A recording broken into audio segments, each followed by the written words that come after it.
अपना आराम, अपना रेस्ट, ईच एंड एवरीथिंग आप ना मदर जो होती है वो भूल जाती है। बस उसको फिक्र होती है कि उसका बेबी आराम से सो रहा है, उसके बेबी का पेट भरा हुआ है, उसमें मतलब हर चीज़ उसकी कंप्लीट है, तो अपना आपका जो भी हाल है ना वो आप छोड़ देते हैं।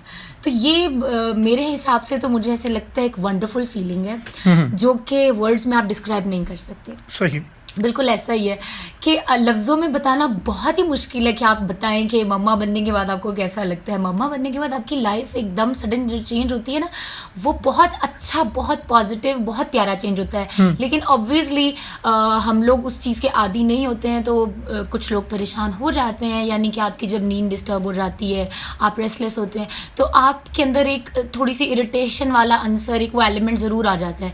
लेकिन with the passage of time सारी चीज़ें सेटल डाउन हो जाती हैं, सब ठीक हो जाता है। फिर जब आप अपने बेबी को हंसता हुआ देखते हैं तो आपकी पूरे दिन की थकान, आपकी ईच एंड एवरीथिंग जो भी आप फील कर रहे होते हैं, कुछ भी नेगेटिव, कुछ भी रेस्टलेस, वो सब आपका दूर हो जाता है। तो बेस्ट फीलिंग इज़ के मम्मा बनना, और उसके साथ साथ अपने बेबी को टेक केयर करना, उसके काम करना आपको बहुत अच्छे लगते हैं। बच्चे भी बड़ा हैरानगी से मुझे देख रहे हैं दोनों के क्या चल रहा है। अच्छा, तो मेरे से मुझे ये बताएं कि आपने बड़ी अच्छी तरीके से एलेबरेट कर दिया इस चीज़ को कि मदर बनने वाली फीलिंग क्या होती है। अच्छा, बीइंग अ मदर किन जो है वो सिलसिलों को देख के निकलना पड़ता है, प्रॉब्लम्स को देख के निकलना पड़ता है, क्या चीज़ है जो अभी तक मदरहुड में आपने सबसे ज़्यादा टफ पाई है? मदरहुड में सबसे ज़्यादा टफ मुझे ऐसा लगा कि मैं बिल्कुल अकेली थी। मुझे लगता है कि जो लड़कियां अपनी फैमिलीज, जॉइंट फैमिली सिस्टम में होती हैं, जिनके साथ उनकी मदर इन लॉज होती हैं, वो बहुत लकी होती हैं। उसका रीज़न ये है कि बहुत सारी चीज़ों में आपको ना किसी बड़े की ज़रूरत होती है, और जब आप अकेले होते हैं तो फिर आप वो चीज़ फील करते हैं। तो अगर मेरी सास होती, जैसे आपकी मामा होती मेरे साथ, तो मेरे लिए बहुत बड़ी वो सपोर्ट होती, तो शायद वही चीज़ मेरे लिए बहुत ज़्यादा टफ रही। लेकिन वो ये भी तो हो सकता था कि हो सकता है आपकी उनसे बनते ना लड़ाइयाँ होती हैं जो सास बहू की होती है।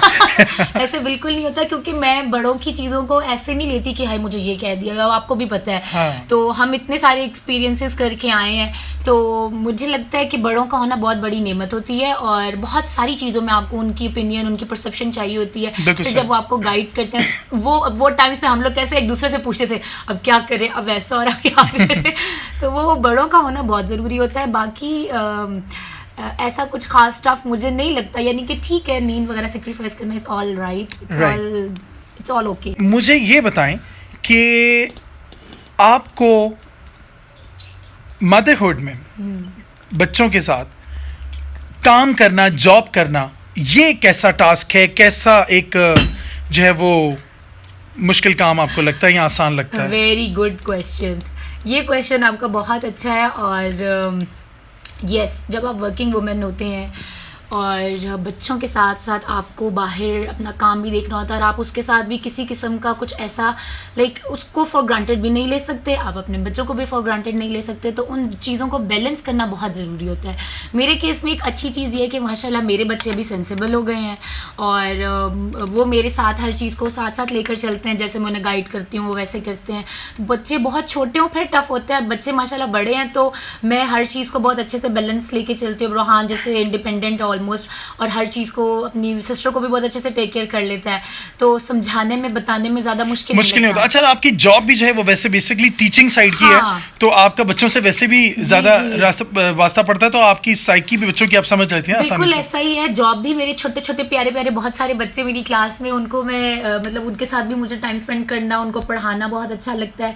और हाफ डे की जॉब होती है, तो वो भी एक मेरे लिए पॉजिटिव पॉइंट है कि मुझे बहुत ज़्यादा टाइम भी उस तरह से अपने बच्चों से दूर नहीं रहना पड़ता। सही। फुल डे की जॉब्स में ऑब्वियसली आपको काफ़ी चीज़ें जो है फिर टफ लगती हैं, बट ये वाली जॉब भी बहुत अच्छी होती है, इसीलिए तो आपने मुझे करने दी।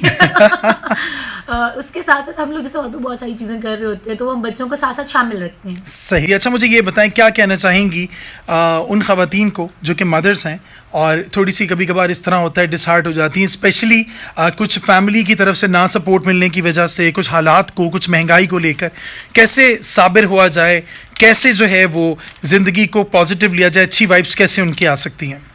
देखिए अच्छी वाइफ्स तो अल्लाह ताला का नाम लेकर आ सकती हैं। और दूसरी बात ये है कि आप जब आपके पास आपका बच्चा है ना तो फिर आप उसके लिए सोचें। ज़ाहिर है आपको अपने बच्चे के लिए बहुत सारी चीज़ें देखनी होती हैं और आप उसके सामने परेशान होंगे, सब कुछ होगा तो बच्चा भी डिस्टर्ब होता है। तो आई थिंक ये सिर्फ मदर ही नहीं, हस्बैंड वाइफ दोनों को मिलके ही उस चीज़ के बारे में सोचना चाहिए और आपस में अच्छा एक अपना जो है ना अपने सलूक अच्छे रखने चाहिए। फैमिलीज़ को भी सोचना चाहिए ऑब्वियसली, तो आपका बहुत अच्छा सब कुछ चलेगा। तो फैमिली जो है बड़े हैं ऑब्वियसली, जैसे मैंने अभी बताया कि बड़ों की जो सपोर्ट होती है वो बहुत इंपॉर्टेंट होती है। मेरे पास नहीं थी तो मैं उस चीज़ की जो लैक ऑफ दैट थिंग है ना वो मैं बहुत अच्छे से फील कर सकती हूँ कि कितनी कमी फील होती है। तो बड़े अगर हैं तो ये तो बहुत बड़ी ब्लेसिंग है। तो बड़ों को बड़ों वाला रोल प्ले करना चाहिए, मदर को मदर वाला रोल प्ले करना चाहिए। तो इंशाल्लाह सब कुछ अच्छा होगा, पॉजिटिव रहें। और अगर आप पढ़े लिखे हैं तो ऑब्वियसली आप फिर आपको परेशान होने की महंगाई वगैरह से ज़रूरत नहीं है ना, फिर तो आप खुद से बहुत कुछ कर सकते हैं, इंडिपेंडेंट हो सकते सही। हैं। वैसे भी हम दोनों भी जब घर में बात करते हैं तो हम यही करते हैं कि हमें ये नहीं देखना है कि महंगाई कितनी हो रही है, हमें ये देखना है कि अपने लिविंग स्टैंडर्ड को बेहतर बनाने के लिए हम कितनी मेहनत कर सकते हैं। हम उस वहाँ तक पहुँचना चाहते हैं जहाँ तक हमारे सारे सिलसिले पूरे हो जाएं। तो हमें महंगाई नहीं देखनी, हमें बेसिकली ये देखना है कि हम इस महंगाई का तोड़ कैसे कर सकते हैं। खुद की एबिलिटीज देखनी है, महंगाई तो हर ही जगह है बिल्कुल। तो हम अब उसका रोना तो नहीं रो सकते, हमें ऑब्वियसली अपनी एबिलिटीज देखनी है कि हम उस महंगाई को कैसे ओवरकम कर सकते बिल्कुल। हैं। अस्सलाम वालेकुम। वालेकुम अस्सलाम। क्या हाल है आपके?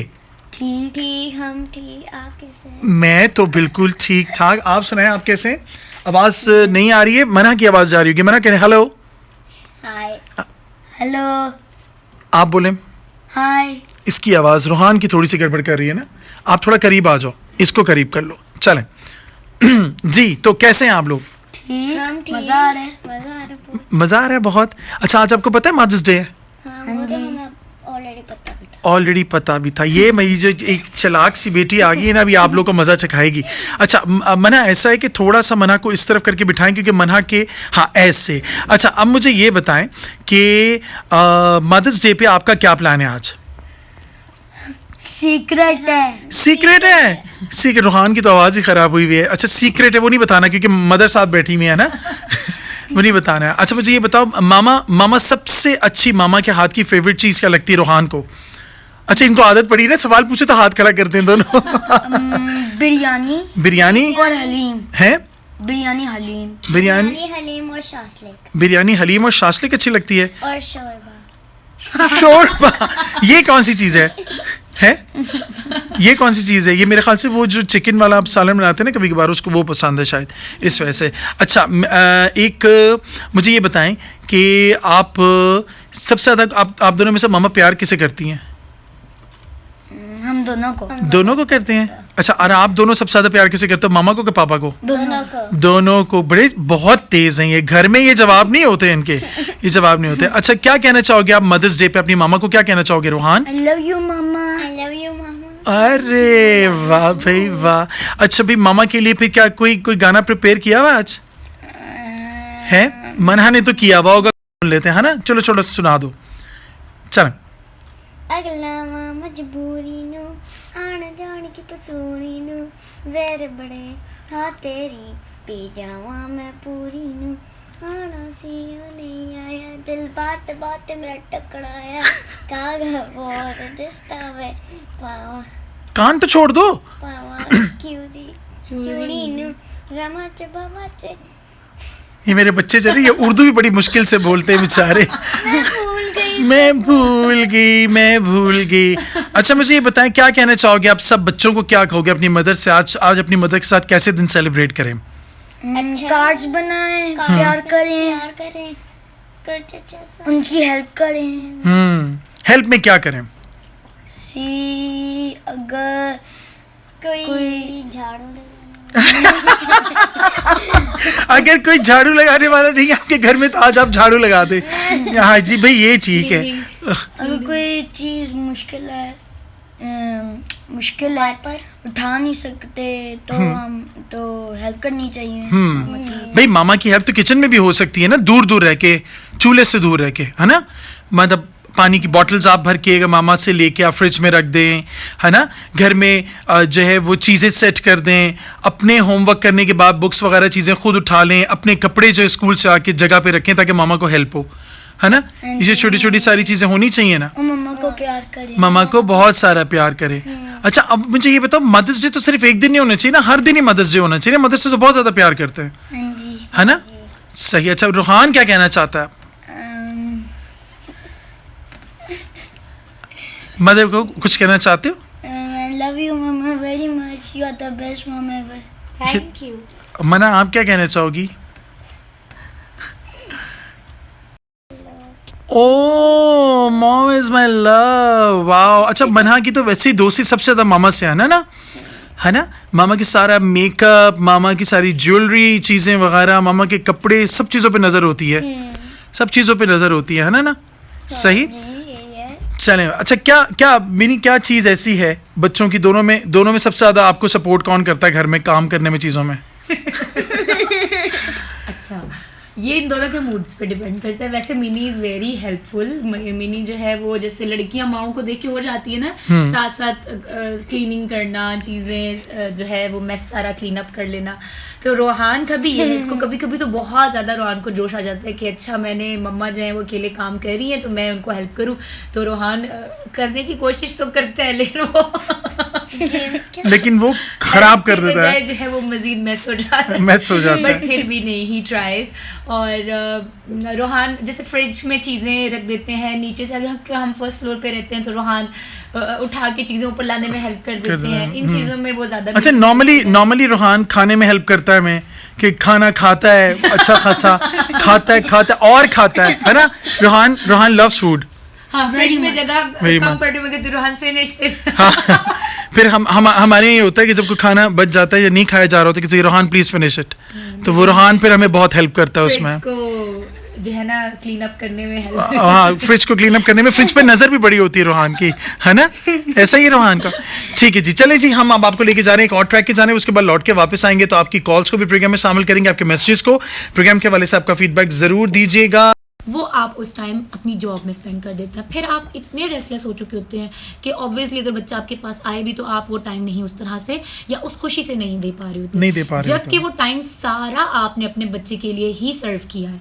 अगर हम देखें तो टेक्निकली तो बच्चे के लिए किया है, बच्चे के लिए जॉब कर रही हैं, बच्चे के लिए अर्निंग कर रही हैं, लेकिन जहाँ बच्चे को मदर की ज़रूरत है कि मेरी मम्मा मेरे साथ टाइम स्पेंड करें, मेरी मदर मेरे साथ खेलें, मेरे साथ बातें करें, मैंने आज स्कूल में क्या किया या मैंने अपनी वर्क प्लेस पे क्या किया, वो सारे किस्से कहानियाँ मेरी मदर जो है वो मेरे साथ बैठ के सुने। अच्छा, इसमें एक बहुत अच्छी मिसाल ये भी, जैसे कि छोटे बच्चे स्कूल्स में पेरेंट्स मीटिंग होती है, पेरेंट्स टीचर मीटिंग होती है, वहाँ नहीं जा पाती मदर्स या पेरेंट्स नहीं जाते, उसकी वजह ही ये होता है अपने बच्चों को अपने से दूर करने की जो एक स्टार्ट पॉइंट है वो यही है कि आप अपने बच्चों को वो टाइम दे ही नहीं रहे जो उनकी ज़रूरत है, बाकी पेरेंट्स कर रहे हैं, आप नहीं कर रहे हैं। तो वो फिर उनके जहन में यही आता है कि हमारे घर का तो माहौल ही ऐसा है, हमारे घर में हमें भी ऐसे ट्रीट किया गया, तो कल को अगर हम भी ऐसे ट्रीट कर रहे हैं तो कुछ नया नहीं कर रहे। ऐसा ही है, क्योंकि मैंने कुछ ज़ाहिर है मैं भी बच्चों को ही पढ़ाती हूँ, मैंने इससे पहले भी जॉब्स की हुई हैं बच्चों के साथ ही।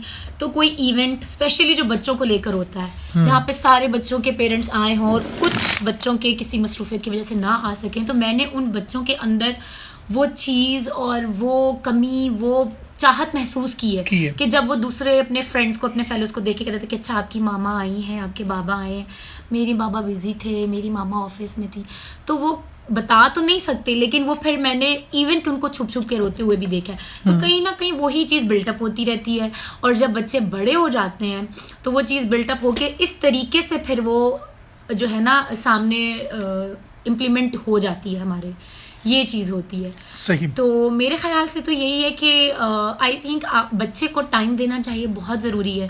आपका काम भी है, लेकिन बेशक काम से फ्री होके आप बच्चे को दिन का आधा घंटा 1 घंटा ज़रूर दें, और उससे बैठ के उसकी सारी थी। और अभी भी ये होता है कि मैं जब रूहान को पिक करता हूँ, मनहा थोड़ा लेट ऑफ होता है, उसका छुट्टी होती है, उसका डिसमिसल टाइम ज़रा चेंज है, तो जब मैं रूहान को पिक करता हूँ तो रूहान को सबसे ज़्यादा प्रॉब्लम ये होती है, अभी मैं बैठूंगा तो मेरे से बहुत बड़ी रिपोर्ट लेने वाले हैं, तो मैं पूछता हूँ क्या किया, क्या क्या खाया, किसके साथ शेयर किया, टीचर ने क्या बोला, कौन से पीरियड में क्या हुआ, हर चीज़ मैं डिटेल उनसे ले रहा हूँ। वो ना बच्चे की अपनी हैबिट भी डेवलप हो जाती है, फिर अब आप ना भी पूछे ना तो वो उसकी ऐसी आदत बन चुकी होती है कि वो आपको खुद से बताता है। और इसके अब इसके वो जो भाई थे, मुझे बिल्कुल पता नहीं, ये शायद वही भाई थे जिन्होंने एक दफ़ा पहले भी मुझे कॉल किया था और कॉल करके इसी तरह एक क्वेश्चन पूछ के इन्होंने हमें कॉल बंद की थी और हमने उसके ऊपर फिर तबसरे किए थे। मुझे बड़ा अच्छा लगा, आपका नाम मुझे नहीं मालूम, मैं आई विश कि आपसे दोबारा मेरी बात हो तो मुझे पता चले। तो अब देखिए रोहान अमना की इस सूरत हाल के ऊपर हम ये नहीं कह रहे कि हम बहुत अच्छे पेरेंट्स होंगे, हमारी भी बहुत सारी ऐसे हम लैक करते होंगे बहुत सी जगह पर, लेकिन होता ही है कि जब मुझे ज़रा सी कोई तकलीफ होती है, बुखार होता है, तो मेरे बच्चे मेरे सराहने बैठ जाते हैं। ज़रा से इनकी मदर को कुछ होता है तो वो सराहने बैठ जाते हैं कि मामा क्या हुआ, 100 चीज़ें हैं, हेल्प करना, हर चीज़। तो ये चीज़ें तभी होती है जब आप अपने बच्चों को कल्चर वैल्यूज़ अपनी सिखाएंगे। उन सबसे इंपॉर्टेंट चीज़ है कि उनको जब बताएंगे कि पेरेंट्स का दर्जा क्या है, घर क्या होता है, घर का सरबराह क्या होता है, घर को कैसे लेके बड़े चलते हैं, और आपने छोटे घर में बच्चों की हैसियत से आपने कैसे बिहेव करना है। बिल्कुल ऐसा ही हमारे कल्चरल में इतनी ज़बरदस्त हमारी जो कल्चरल वैल्यूज़ हैं वो इतने अच्छे से एलैबोरेट करती हैं पेरेंट्स को, उनके रोल को और उनकी इम्पोर्टेंस को। तो हमें ना उनसे बच्चों को अवेयर करवाने की ज़रूरत है, बिकॉज अभी ना बहुत सारी चीज़ें मैंने देखा है, हमारे टाइम की स्कूलिंग में भी हम लोग बच्चों को वो सारी चीज़ें उनमें डेवलप करते थे। अभी बहुत ज़्यादा एकेडमिक भी खैर बहुत ज़्यादा बच्चों का टफ हो गया, तो वो चीज़ें इतनी ज़्यादा डेवलप नहीं हो पा रही होती हैं। बट मुझे यही लगता है कि ये आपको ज़रूर जो है ना बच्चों को अवेयर करवाना चाहिए। जैसे मदर्स डे आ गया तो सारे स्कूल्स में अब सेलिब्रेशंस हो रही हैं मदर्स डे की। हम भी अपने पेरेंट्स के साथ जैसे रहेंगे, अब जैसे मेरी तो सासू माँ नहीं है, वरना रोहान ज़ाहिर ऑब्वियसली साहिल को भी देखते हैं कि किस तरह साहिल अपनी मदर को वो करे। लेकिन मैंने देखा है कि साहिल अपने बचपन के किस्से लेके हमें बिठा के कितने मज़े से सुना रहे होते हैं, और बच्चे इतना इंटरेस्ट डेवलप करते हैं, कितनी आप बातें अपने बाबा की बताते हैं, अपनी मामा की बताते हैं कि मैं ऐसे था, रोहान में बचपन में ऐसे करता था। स्पेशली तो रोहान को मज़ा आता है, रोहान को मज़ा भी आता है। रोहान की जब थोड़ी सख्ती आती है ना, तब मैं बताता हूँ उसको कि मैं जब इस तरह करता था तो मेरे पापा ये करते थे, मैं तो ये नहीं कर रहा आपके साथ, अगर मैं यूँ करूँ तो फिर आपको लग पता जाए कि क्या होता है। और फिर ना रोहान मेरे पास आता है जब आप नहीं होते ना, अच्छा पापा ऐसे करते थे, हमारे जो दादा थे वो ऐसे करते थे, मामा पापा तो ऐसे नहीं करते, पापा तो अच्छा सब छोड़े, मैम सदफ को लेके मेरे बच्चे इतने ज्यादा वो थे। हम मैम सदफ के घर, चूंकि हमारे बहुत ही क्लोज रहते हैं, वो साथ ही गली में, तो अक्सर हम चले जाते हैं मैम की तरफ। तो जब हम जाते थे ना तो शुरू में मेरे बच्चों को लगता था, अब मैं मैम कहता था उनको, तो इनको लगता था इनकी टीचर है। तो ये जाके मैं बात सुनिए आपको मारती है, बात सुने पापा ये आपकी पिटाई करती है, मारती है। मैंने कहा आपके स्कूल में आपको मारते हैं? नहीं पापा, लेकिन ये बहुत सख्त वाली टीचर लगती है। तो बच्चे मेरे जो हैं वो बच्चे मासूम होते हैं, तो बच्चों के जहन में जो बचपन से भरा जाएगा बच्चे उसी को लेके चलेंगे। तो कोशिश करें अपने बच्चों के जहन में जो कल्चर वैल्यूज हैं, जो घर की एक डिसिप्लिन है, वो जरूर उनके जहन में डेवलप करें, ताकि कल वो आप ही के लिए फिर वो रिपीट होगा। देखें, अब बच्चा पैदा होता है, जब बुढ़ापे में आप चले जाता है, जब बड़ा होता है, जवान होता है, अपनी सारी जिंदगी गुजारने के बाद वो बूढ़ा हो जाता है, बूढ़ा होने के बाद वो बिल्कुल बेबी जैसा हो जाता है। उसको उसी तरह उठाना पड़ता है, उसी तरह बिठाना पड़ता है, उसको वॉशरूम ले जाना पड़ता है, उसको नहलाना पड़ता है, उसको खाना हाथ से खिलाना पड़ता है। इसी तरह एक बेबी के लिए भी होता है और एक बहुत एजड इंसान के लिए भी होता है। तो ये सारी चीज़ें बच्चे को तभी समझ आती हैं जब वो अपनी ज़िंदगी में ये सारी चीज़ें किसी को करते हुए देखता है और उसकी अहमियत समझता है। अब जाहिर है मैंने वो चीज़ अपनी आंखों से देखी हुई है, तो मैं मेरे सामने मतलब जो मैंने दादा दादी को तो नहीं देखा, सिर्फ मैंने अपनी नानों को ही देखा। तो मेरे लिए वो चीज़ बहुत प्यारी मुझे लगी कि मतलब मेरी नानों को किस तरीके से टेक केयर किया गया। तो जाहिर है जब आप देखते हैं, खुद भी बच्चा जो देखता है वो उसी चीज़ को फिर लेके आगे बढ़ा होता है, तो वो चीज़ ऑटोमेटिकली डेवलप हो जाती है। तो हम बचपन से ही नानों को देखते आ रहे थे कि कैसे उनकी टेक केयर होती है। हालांकि वो इतनी स्ट्रिक्ट वाली सासू माँ भी थी, लेकिन मेरी मुमानिया हमेशा उनसे बड़ा प्यार से रहती थी, उनकी बातों को बहुत ज़्यादा अच्छे तरीके से। अच्छा, ये सारी बातें तो हमने कर ली उस बच्चे के लिए जो कि शायद बचपन से उस तरह से शायद उसको चीज़ों का आइडिया नहीं। लेकिन कुछ हम पेरेंट्स के हवाले से भी बात कर लें कि पेरेंट्स भी ऐसे बहुत सारे होते हैं जिनको अपने आने वाले कल के लिए अपने बच्चों को भी ट्रेन करना चाहिए। बिल्कुल, उनको भी ये पता होना चाहिए कि कल को मैंने जब इस मुश्किल वक्त में आना है, बेड पे ही आना है, और मैंने किसी वक्त भी ऐसे फेस में जब मैंने आना है तो मेरी औलाद मेरे साथ कितनी सिंसेयर होगी। इसके लिए उनको भी उनका माइंड बच्चों का ऐसा बनाना चाहिए, उनको बताना चाहिए।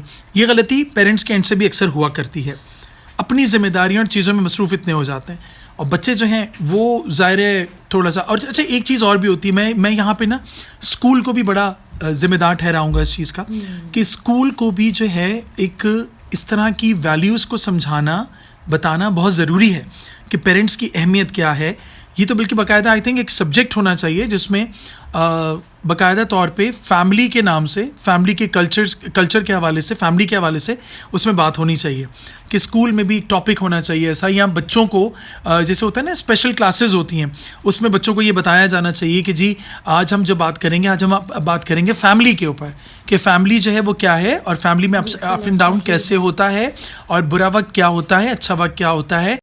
उस पे जो है ना पेरेंट्स को फोकस रखना चाहिए कि किस तरह का वो है ग्रुप, बच्चों के फ्रेंड्स कैसे हैं, क्योंकि बहुत सारी चीजें वो उनसे डेवलप हो जाती हैं बच्चों के अंदर। तो वो सारी चीजों पे ना पेरेंट्स जो है ना वो तभी कर सकेंगे फोकस जब वो उस पर टाइम देंगे। तो ऑब्वियसली बच्चों के लिए कमाना बहुत जरूरी है, लेकिन ये आपकी पूरी जिंदगी की कमाई आपकी अपनी औलाद है। सही। अगर आप उसको ही साइड पे कर देंगे और उसके लिए कमाएंगे लेकिन उसको वो टाइम नहीं देंगे, फिर ऑब्वियसली आपको कुछ ना कुछ उसके सर्कमस्टांसेस जो हैं वो फेस करने पड़ते हैं। अच्छा चलिए, ये तो बात होगी सारी। अब उस हवाले से बात कर लेते हैं ज़रा सी कि अब जो ओल्ड एज हाउस पहुंच चुके हैं उनको हम कैसे उनके बच्चों को ये समझाने की कोशिश करें कि हर हालात में वो आपके पेरेंट्स ही हैं, आप उनको प्लीज़ खुदारा उनसे देखें। अगर तो कोई मेंटली इस तरह का इशू है और जेन्युइन है, ये आपका दिल जानता है, किसी के कहने पे या घर के माहौल को किसी तीसरे के आने की वजह से ख़राब होने की वजह से आप ऐसा डिसीजन लें, दिस इज़ रॉन्ग, ये गलत है। आपका दिल जानता है कि आपके, क्योंकि आप उनकी सगी औलाद हैं, आपको पता है आपने उनके साथ वक्त गुजारा है कि उनका मेंटल लेवल इस वक्त क्या है, वो कितने हद तक जो हैं वो क्या नाम है स्ट्रेस्ड हैं, या किस हद तक वो ज़हनी जो है वो दबाव का शिकार हैं या ज़हनी तवाज़ुन के मरीज़ बन चुके हैं। वॉट एवर जो भी आपके पेरेंट्स की कंडीशन है, ये आपका दिल जानता है, आपको पता है कि क्या सूरत हाल है। उस हालात में आप अपने पेरेंट्स को वहाँ रख रहे हैं, तो ये तो फिर ज्यादती है। आई थिंक वो जाहिर है, वो जो भी इंस्टीट्यूट वो है, जो ओल्ड हाउस हैं, जो उनके रनर अप्स हैं, जो चला रहे हैं, जो भी हैं, उनको उनके फैमिली मेम्बर्स को अप्रोच करना चाहिए।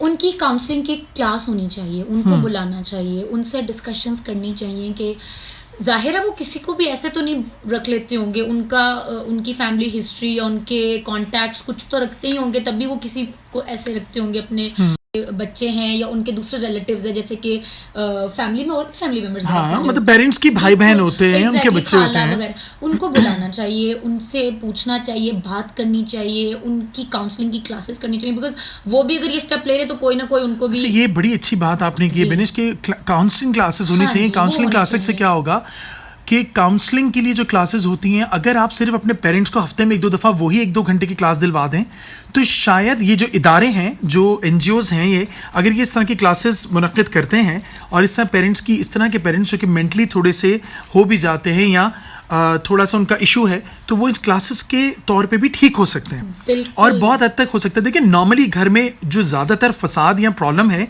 ओल्ड एज जाने वाला, वो या तो मेंटल लेवल है या फिर मियाँ बीवी की, बेटा और उसकी बीवी जो कि इनकी बहू होती है, उनके आपस के क्लैशेस होता है, जिस वजह से ये सूरत हाल हो सकती है।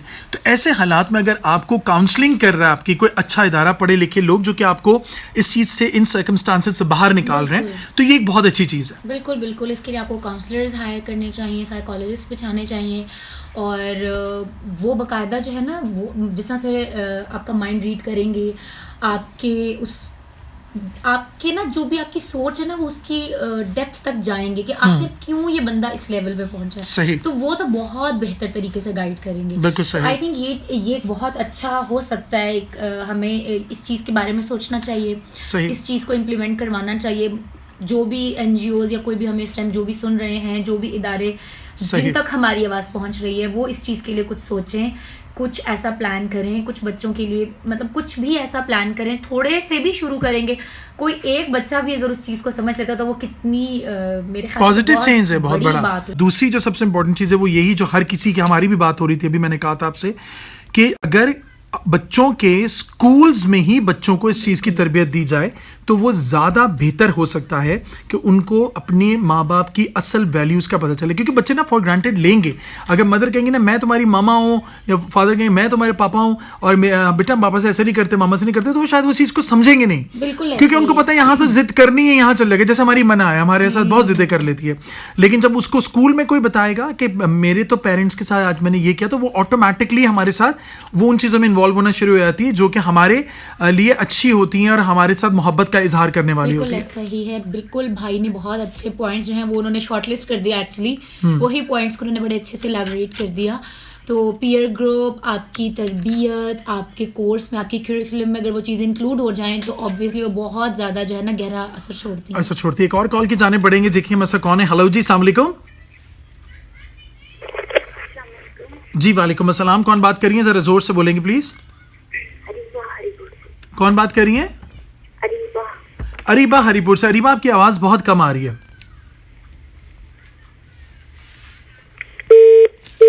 बहुत शुक्रिया अरीबा, आइंदा भी कॉल कीजिएगा। एक और कॉल। हेलो। क्या करना है? एक और कॉल। हेलो। हेलो जी, अस्सलाम वालेकुम। शुक्रिया, आपने FM 101 ट्यून किया। हेलो जी, अस्सलाम वालेकुम। अस्सलाम वालेकुम। कैसे हैं आप? अल्लाह का शुक्र, अल्हम्दुलिल्लाह। आप सुनाए कैसे हैं? अल्हम्दुलिल्लाह फर्स्ट क्लास। क्या कहना चाहेंगे सर आज के दिन के हवाले से? आज के दिन के हवाले से एक तो मैं ये कहूँगा कि देखें, आज ऐसा अजीम और शान दिन है कि पूरी कायनात में एक नबी मेहरबान के बाद जो दूसरी खुशी वाला दिन है ना, वो माँ के हवाले से होता है, या फिर आज़ादी का दिन होता है जब हमें आज़ादी मिली। ये 3-4 इवेंट ऐसे होते हैं कि इंतहाई खुशी के होते हैं। तो माँ फिर ऐसा हिस्सा है इंसान के वजूद का